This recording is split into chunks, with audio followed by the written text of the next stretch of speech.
Welcome, writer, speaker, social media consultant, and most importantly, friend of the podcast, Kathryn McClatchy.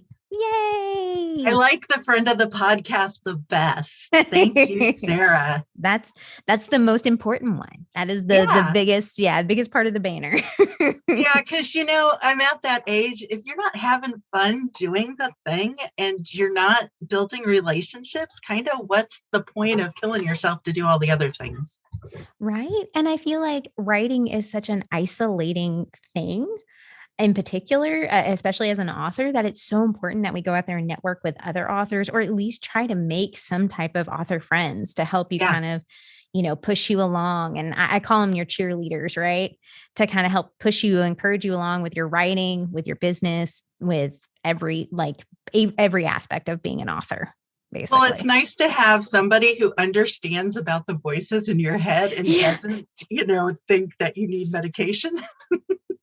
Or you can run an idea by and be like, listen. Like I could only imagine Shayla, because Shayla and I talked about that one point, one of the other episodes on the podcast, and where she mentioned, she went to where her husband and said, okay, cannibals. Write her little novella. And so, I mean, of course you got to have those friends or those cheerleaders to work with, right? Right. And the ones that'll wipe your Google history when something happens to you. Exactly. I write murder mysteries. So yeah, I'm investigating a lot of stupid stuff. A lot of those very questionable things. Yeah, my story has serial killer in it as the villain. So, I'm really afraid if somebody looks at my search history. Oh man. I know there's probably a lot of authors out there that, you look at their search history, it's going to be like, what is wrong? Like, what is happening with this person? Exactly. So we're on today talking about authorpreneurs. So Kathryn, I know we've talked about it quite a bit before. How would you define an authorpreneur? Oh, what a great question. Okay. So I'm sure somewhere there's a legit definition, but I'm not looking at it at the moment. I didn't Google that. But I think a lot of authors think that their job is to write the stories, and they don't realize that by being an author in today's publishing climate, whether you're indie or traditionally published, you are actually a solopreneur business owner. And it's the entrepreneurial spirit that you need to be thinking about in conjunction with your creative heart. So if you put authors and entrepreneurs together, you get authorpreneurs. And the way we do business as an authorpreneur is slightly different than what a straight up entrepreneur does. So I don't think entrepreneur is the definition that fits most of us. Right. Right. And I feel like authorpreneur, for me at least, it kind of marries a little of that business sensibility with that creative side, right? Right. Entrepreneurs by nature are creative. They don't like coloring inside the lines as a rule, which is why they don't like being employees. And I think there's a lot of that in the author community too. We're trying to tell new stories in new ways. And then now to market those stories, we really have to think outside the box to get those stories in the hands of our ideal readers. Right. And I think sometimes there's a little bit of a disassociation there, because I think when people think authorpreneur, they think really big, like the big names and things like that. Right. Like, I don't think to be the an big author, names have a team of people doing the stuff for them. Exactly. They have a huge amount of people who are all doing the things already and who are experts in their fields to do those things. Authorpreneurs, I think, are just as successful if they can find a niche, like their particular niche that works well for them.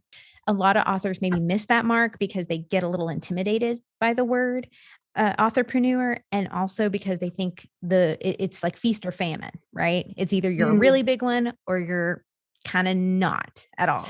And the statistics show that most authors are in that middle line. So the majority of us, we start out feast, famine. But then there's a lot of working writers that are making a decent little living, but they're the ones who have also figured out how to do the marketing, how to do the advertising, how to do the bookkeeping, or they're wise enough to delegate that to somebody who can do it for them.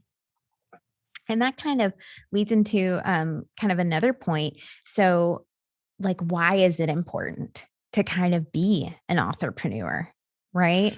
Yeah. Yeah. Well, it's like any business, if you don't take care of the bookkeeping and keep your checkbook straight, how do you know if this is a good use of your time? I mean, if you're writing as a hobby or you're writing for therapy, both extremely valid reasons to write. But if you're trying to sell books, there's tax issues to deal with. There's checking account issues to deal with. You need to make sure you're not putting out more money than you're bringing in. You can only take a loss as a writer on your taxes so many years. That's in the US. I'm not speaking to anybody else. But in the US, you're only allowed to be losing business for so long before you can't take those expenses anymore. And a lot of writers I know, they just think, oh, I'm going out with my writer friends. We can take this, meal off as a deductible, or I'm going to this conference. We can take that as a tax deduction. And in a lot of cases you can, but there's rules to that and you need to be really careful. So I think I've seen a lot of writers who want to do this as a business, as an income, as a side hustle, or hopefully one day replacing their day jobs. It's all doable, but you got to play by the rules of the game. Exactly. And sometimes it's about working smarter, not harder, right? With some of these, with as an authorpreneur, I think in particular, because you're right, there's a lot of mid-list authors and there's a lot of other people out there who are doing similar things. So you just got to find the niche that works for you so you can grow that business. Mm-hmm. And I think as a writer, I come from a business background and a corporate background. And a lot of the disciplines I learned about project management totally apply to my writing. I organize my work in progress on an Asana board. This is what am doing. This is what I need to do. I'm researching these characters. I'm researching this setting. I'm doing this on my newsletter. I'm doing this with my or local group. So there's so many different aspects if you want to be a serious writer who's looking at earning an income of any level. Yeah. And I think you bring up a great point because I think that's a good way to kind of correlate. Like if you're plotting a book, why wouldn't you plot out your business to a certain degree, or at least the trajectory of what you want to do with your book? Like I want to put it on sale here. Here's where I want to make sure I'm trying to gain traction, places like that, things like that. And for those that are looking at being traditionally published who think this doesn't apply to them, a lot of agents and a lot of publishers want to see your marketing plan before they even accept you as a client. So I think it's a disservice to the writing community when you say, oh, I'm going to be traditionally published, so the publisher will take care of the marketing. Yeah, no, that's not how it works anymore. I remember back a couple of years ago when we were working together with a nonprofit for writers specifically, we had talked to a writer who her book had been bought by a traditionally published company. And then it didn't do what they expected. So they kind of just dropped it and they didn't put hardly any marketing behind it. So you can't count on them to do that for you. You got to have, you are your own advocate, I think, as an author. And I've spoken to a number of authors, and this breaks my heart because it's not an isolated event, that they have a trilogy and their agent's all excited and their publisher is on board. And then they get book 1 out and then book 2 out, and the sales aren't what the publisher expected. So they cancel it before book 3 even comes out. So they're left hanging with all of this work that they've done because the author didn't know that they were responsible for the marketing side of it. Exactly. And that's one thing too, that because I know you mentioned you come from a business background and I do too. That's how we kind of met. That's how we connect, is because we kind of geek out about like analytics and all that fun stuff. But it is one of those things, unfortunately. If you love an author, be sure to buy their books, be sure to leave reviews. And as an author, it's important to ask, don't be afraid to ask for those things. You have to train your readers what you need them to do, Mm-hmm. because a lot of the readers think, I read the book, I enjoy the book, I move on to the next book. Mm-hmm. And they don't realize that in the changing publishing industry, if they're not liking and following you on social media, if they're not liking and following you on Goodreads or Amazon or BookBub and leaving those reviews, those are the things that the agents, the editors, the publishers are looking at to determine whether or not they should take a gamble on publishing your next book. Right. And authorpreneurship can go for anybody, right? Mm-hmm. Indie, self-pub, or traditionally published Right. authors. If you are, and this is how I like to break it down. If you are writing a book, you are creating a product. If you intend to sell that product, you are in business. If you are a one person shop, you are an entrepreneur or a solopreneur. So, whether you like it or not, if you intend to sell books, you are in business. So you need to act like a business person, or you need to hire somebody to be your business person. For a lot of authors, I know the best way to balance creative and the business side, especially if they don't come from a business background and they're like, where do I look? Sometimes it's important to hire somebody, like a consultant at least, right? To talk with them. To hire or to, collaborate. And I think that's how I got started, because I was hanging out with authors who were blown away by the marketing side of it, which came intuitively to me, but I was struggling in another area of writing. So I would trade out, you edit my book, I'll market yours, and because those are both important tasks that you want somebody who knows what they're doing to do for you. So if you within your local writing community can find a person that you can swap duties with, or find a friend, or have a sister who's an accountant and doesn't mind looking over your books every quarter, you can hire it out, but a lot of us starting out, bartering and delegating to friends is a good starting point. And a lot of how I've learned is kind of the same with you, is either collaborating with people or learning, like going to free classes from what they and hearing what people had to say as far as like different parts of the craft and or business. And that kind of is what we are working on, right? Yes, and part of our Twitter spaces. What a nice segue. Mm-hmm. So because Sarah and I have heard so many horror stories from wonderful writers, we both kind of feel like it's our mission to encourage and help and connect authors with the authorpreneur space. So we have created our Twitter spaces called #Authorpreneur Space. And we're getting online just for 30 minutes every Tuesday at 1 p.m. Central, and talking about different aspects of the book business, because it's the business side of writing that a lot of authors don't even consider until they're too far down the rabbit hole. Right. And we get kind of into the niche pieces of the marketing so that people don't feel overwhelmed. Because I know sometimes when you say marketing, especially if you don't come from a business background, or some people just want to curl up and cry and just be like, no, I don't want to do that. I just want to write.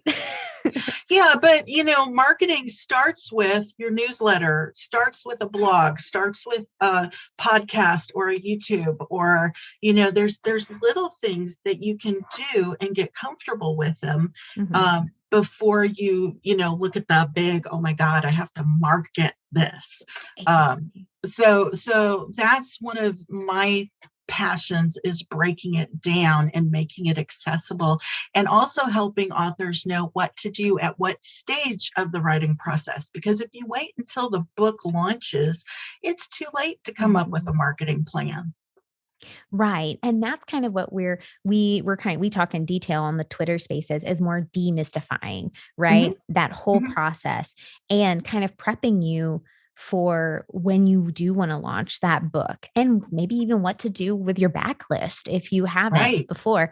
Like, you're going to get your most lift whenever you do launch your book, like right before and as you're launching. So you definitely want to prep for that. But there are things you can do for your backlist if you're like, I've already launched my books. I don't have another one in the can for a while. So what can I do in the meantime? Be sure to tune in on Twitter Spaces like every Tuesday at 1 p.m. Central Time. And you'll kind of catch a glimpse of what we got for the topic for the day, right? To help with the marketing. So yeah, and every week we're talking about a different subsection. So we're not going to, inundate you with all the information. And those Twitter spaces are recorded. So if you can't make it at that time, it's really nice that you have 30 days to listen to the recording. And you can go to Sarah's Twitter or my Twitter to access both of those. And again, part of the fun of having a buddy to collaborate with is having somebody to bounce these ideas off of and to brainstorm bigger and better ideas and to learn from. I've learned a lot from Sarah. As a matter of fact, because of her, I am starting my own podcast. So I'm going to wait a month or two to decide if I should thank her or not for that. But I'm really excited. And that's one of my first episodes. I'm going to be talking with an author who is just celebrating the 25-year anniversary of her first book launch. And as she's getting ready to launch her latest book, and she's an international best-selling author. And we're going to talk all about launches. So my tagline for Authorpreneur Unleashed is demystifying the business of writing. So if your listeners, I don't want to steal your audience, but I think your podcast and my podcast will very much dovetail each other and support each other. Absolutely. And I think that's a great way to approach the authorpreneur process, kind of learning from seeing what other people do. Right. Mm-hmm. And Absolutely. and talking to them. And like, I've had just a whole bunch of fun sharing with you all my, like, everything I've learned from the podcast so far, what's worked, what hasn't, and how to kind of play in the same sandbox. Right. And it's a big sandbox, and one of the things I love about the author community is how collaborative it is. I mean, yeah, there's like only 8 plot lines in the universe, and we're all telling our stories in different ways, but they're honestly the same stories to a large degree. And I think that needs to be considered with the business of writing too. We're each doing it a little bit differently, and we need to learn from what works and what doesn't work for each other.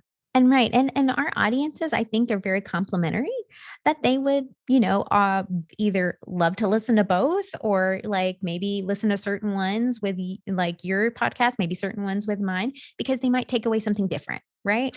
And the thing I've noticed as I'm listening to podcasts, one of the podcasters I listen to has like over 400 episodes listed. And I've gotten to the point I don't necessarily listen to her latest release. I go pick and choose. I need to know this week. I have a question about this.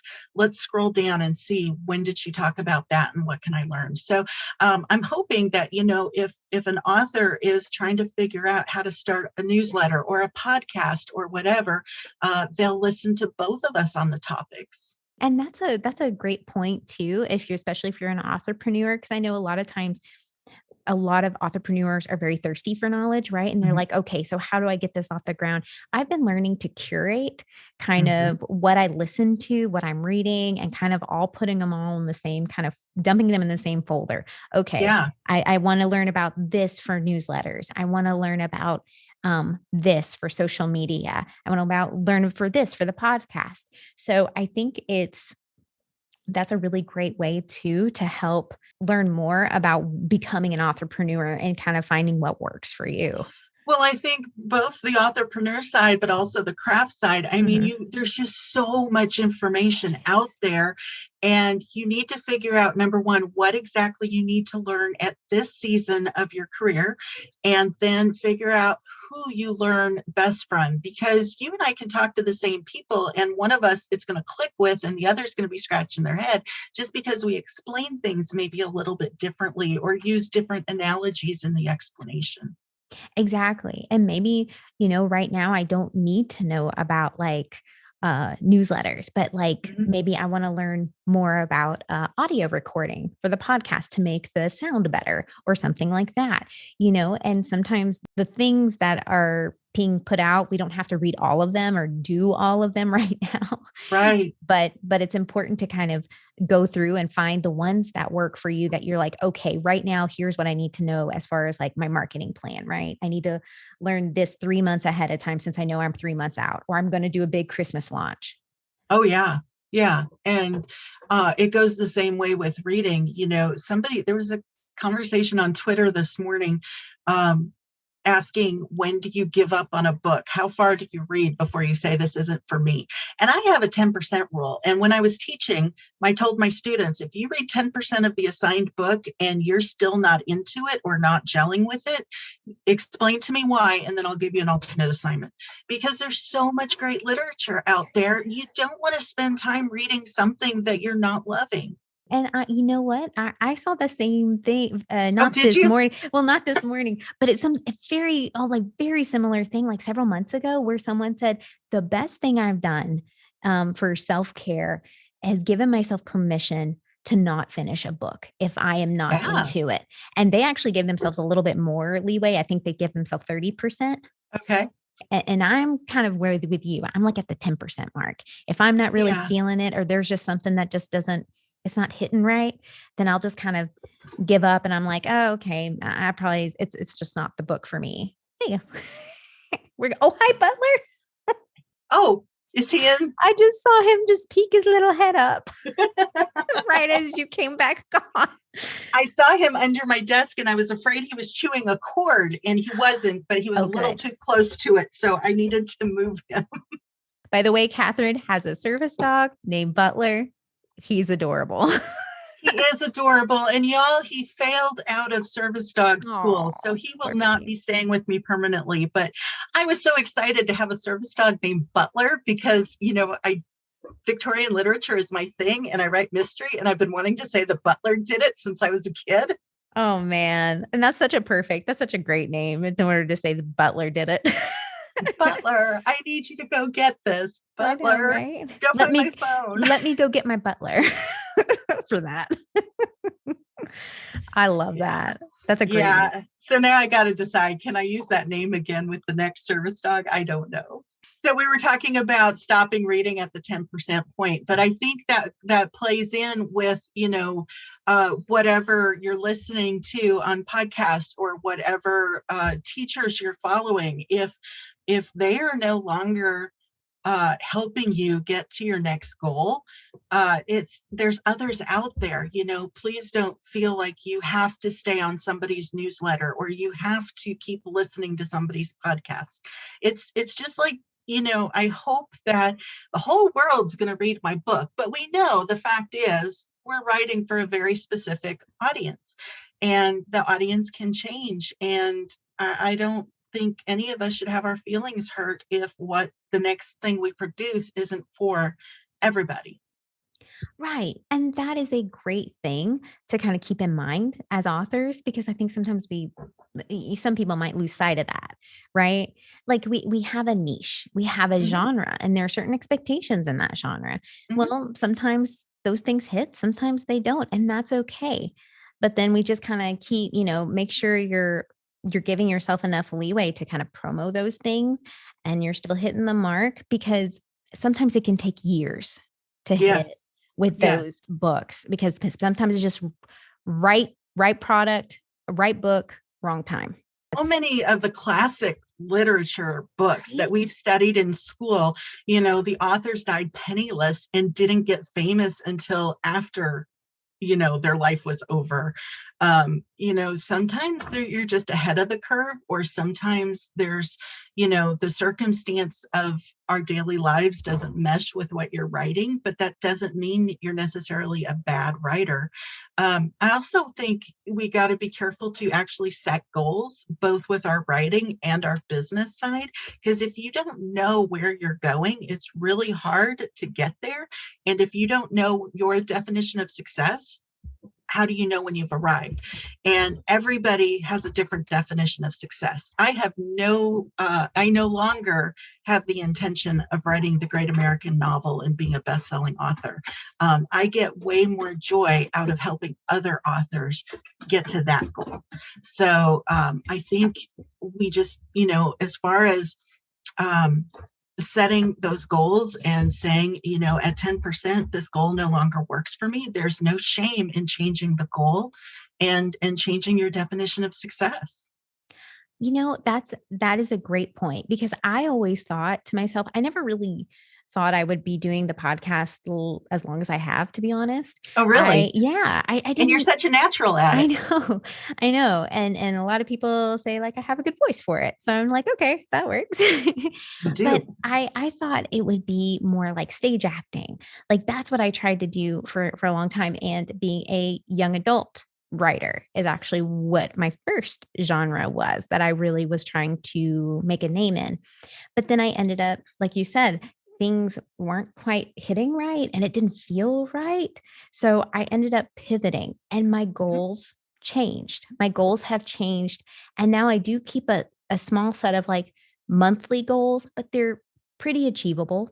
They're nothing too crazy and they seem to be working for me. And I think that's a great rule of thumb for almost any entrepreneur is give yourself small incremental goals that you can help hit, and that helps me. And even stretch goals above those, like goals that, okay, this is probably maybe achievable for this, but then you have a stretch goal beyond that. Sometimes it works for monthly. Some people do it quarterly. It just depends on what works for you. But I know that helps me feel like, okay, I'm getting somewhere with this. Right. I like doing the 3-tier goals. Here's the goal that I know I can hit. Here's one I'm going to have to work for. And here's my stretch goal. So I do 3 tiers of goals. I like that. And then I have my goals for the quarter because again, academic background as well as a marketing background. I'm used to doing the semester schedule. So the quarterly plan works really well for my headspace. And then I also try to have a 1-year, 5-year, and then a 10-year dream. I think a lot of us are afraid to dream the big dreams, but what I've learned is by thinking about those dreams, then I can decide, is that something I really want to do as I get there? So yeah, I think if we don't have a goal, then what are we working towards?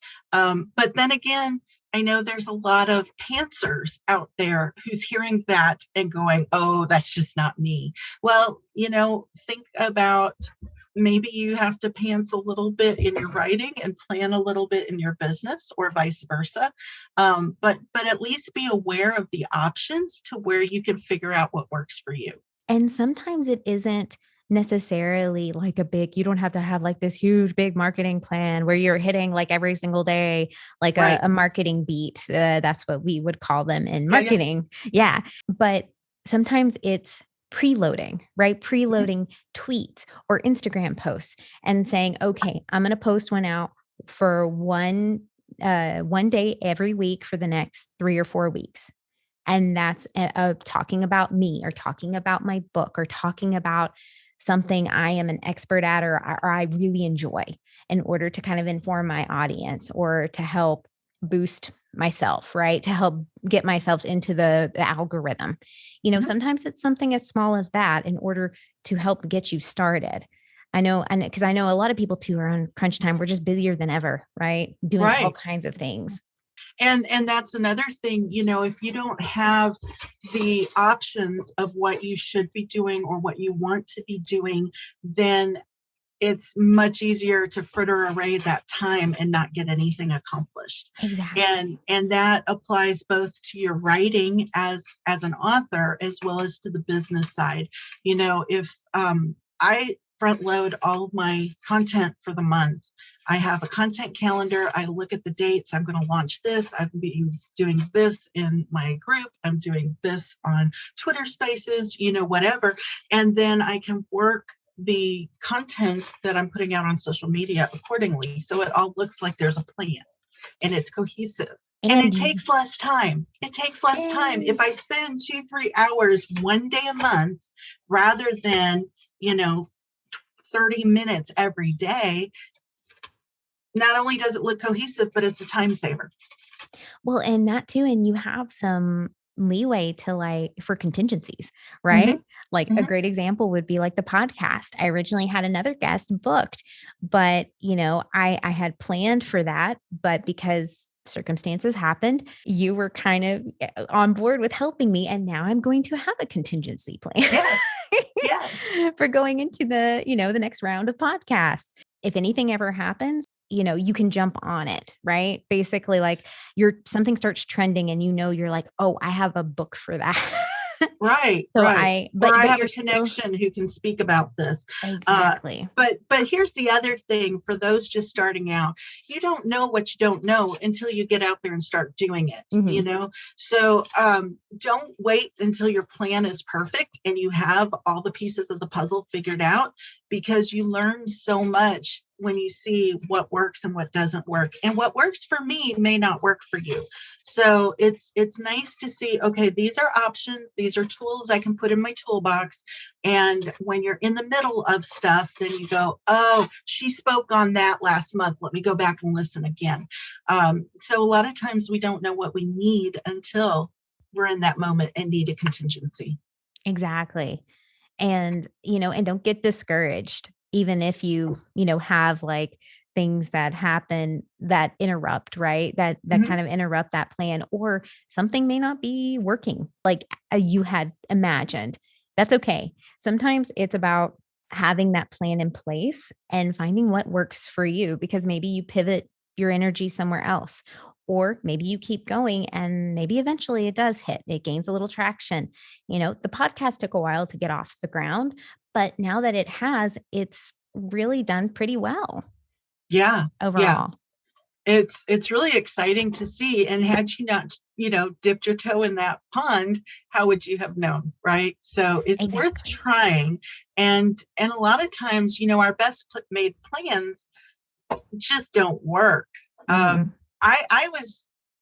found my calling as a college professor. I thought that's what I would do until the end of my days. And then I suffered a stroke. And the plans changed, you got to figure out what works with you in this season of life with these circumstances. And I think the story of my life has been, I make plans and God says, oh, watch this. I know, right? And God laughs. Yeah. How that saying goes. If I ever write an autobiography, that's going to be the title. Kathryn planned and God laughed. I love that you bring that point up too, because sometimes, we see the trajectory of our friends and we have something in our mind that, okay, we're going to do that. And sometimes that's not our path, right? Sometimes it takes us elsewhere, or something else works better for us. Even if we write in the same genre, even if we're the same type of author, something else works better for you. All we can do is take the next right step, because a lot of times by walking that path, new opportunities that you never imagined come up. When I was in college the first time with my marketing degree, there was no internet. The gray hair is speaking for me. I was in like my second or third big marketing job when my boss told me to go to the public library by the university and ask the research librarian to look something up on the internet. And I said, wait, what? What's this you're talking about? Because the internet was such a new thing. Nobody had access at home. So, how could I have planned for a career as a digital media strategist when it wasn't a thing? Well, and it's kind of amazing being behind the scenes. I've worked pretty much in some capacity with marketing my entire career. I worked in merchandising, which works usually really close with marketing. When I tell you, especially the ones who are run by older C-level people, they don't take social media seriously. They really don't. No, and I've had trouble with some clients. I've had some really large clients who they have a background in marketing and they think the point of social media is like a electronic bulletin board. We put an ad out there, we put an announcement out there, and that's it. And that is not what social media is about. And then they're frustrated that they're not getting the followers or the traction that they think they should, when the fact is they're not using it, strategically.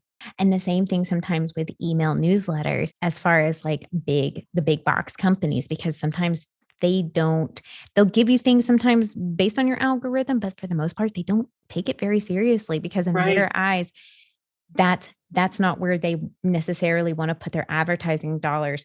So there's a big opportunity, I think, in those venues, usually using the digital space that anybody could use, right? It's a great And equalizer. that's what I love about it, because you don't have to be a top name author to access all these tools.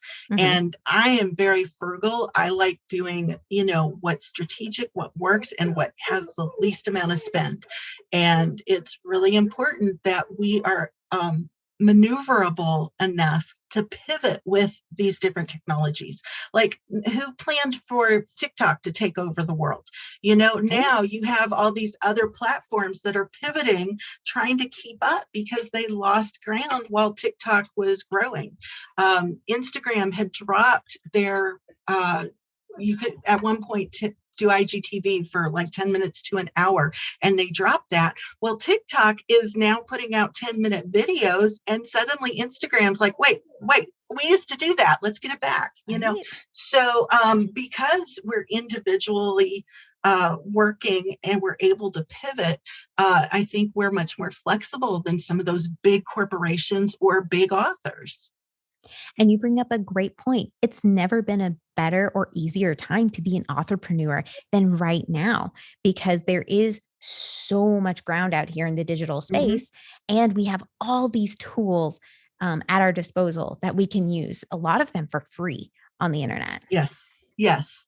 I think if you're willing to do some homework and do some research and figure out best practices, which honestly change every 6 months, you can go far. Or you can follow somebody like Sarah or myself who's keeping up with these changes in technologies.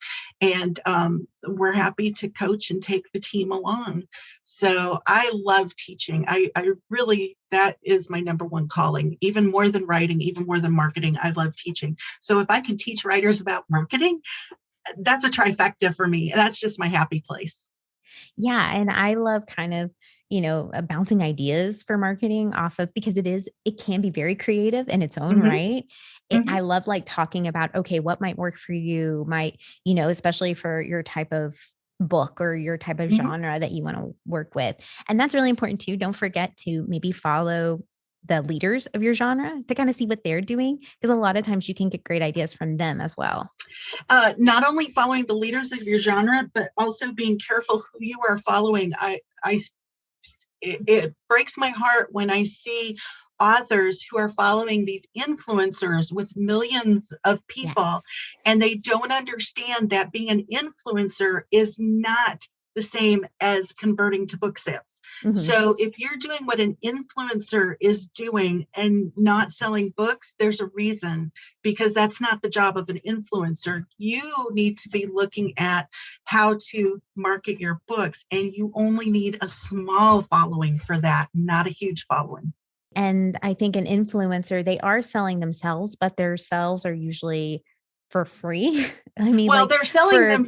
They're building their following so that corporations can hire them to sponsor products, and they're doing affiliate marketing, not necessarily just because, people are like, I want to be a YouTube star and make all this money from YouTube. Well, they don't make that much money from YouTube.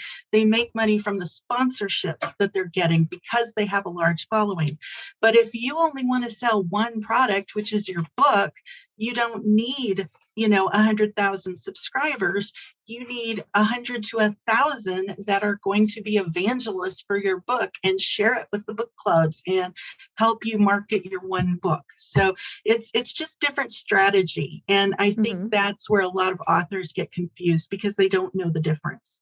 And a lot of times it's like that mid-tier we were talking about, like those influencers have millions of followers.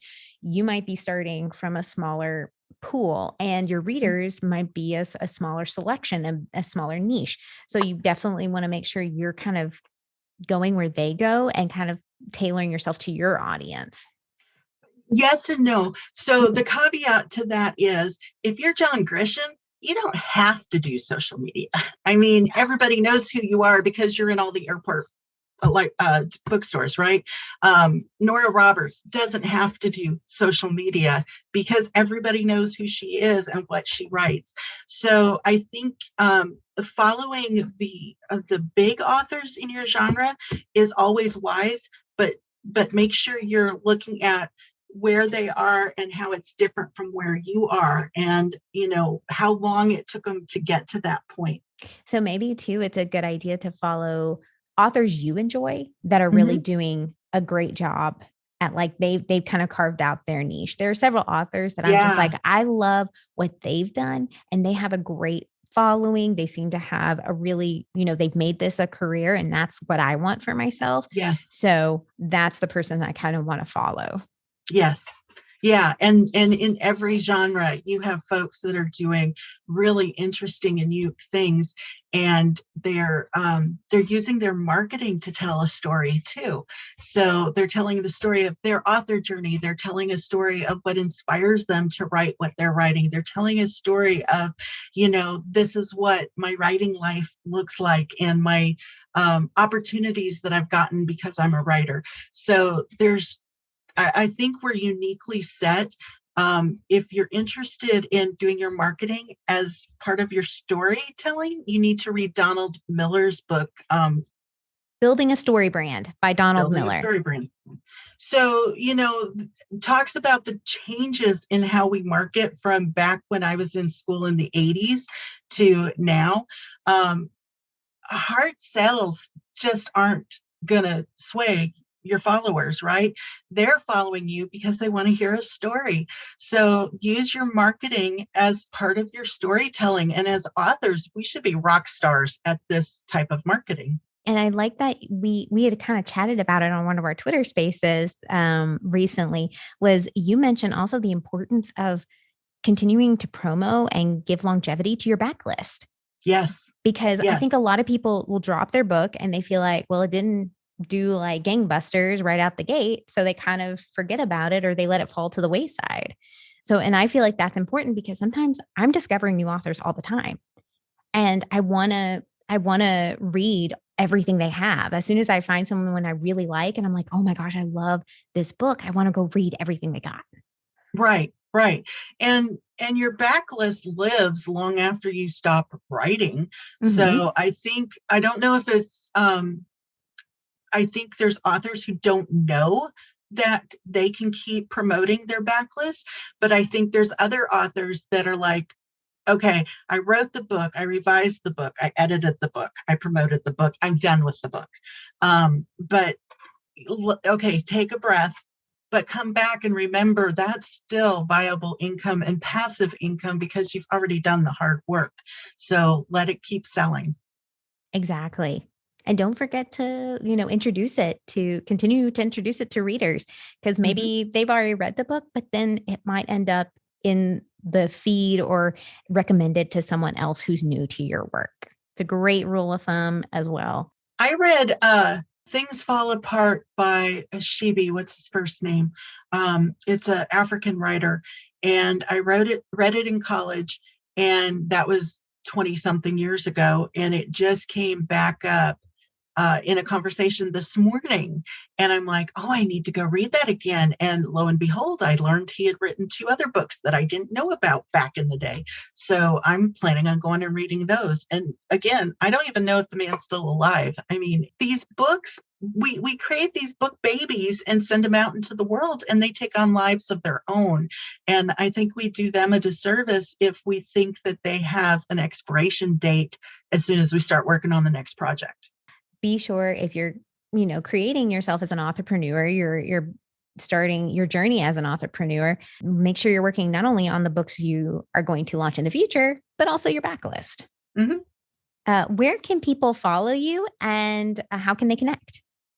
Oh, I'm so glad you asked. You can find me on most of the more popular social media platforms as either at KM McClatchy or as Kathryn McClatchy. If you go to any place you find me and click on the link in the bio, you will see all my social media links as well as my website and my newsletter. Thanks so much to Kathryn for being on the podcast again. You might have recognized her voice as she was on an earlier episode of the podcast, number 11, about author productivity. If you hadn't had the chance, give it a listen as well. I always learn something new and interesting after talking with her. Kathryn is part of an anthology called Next Chapters Unleashed. Link is in the show notes if you're interested in checking it out.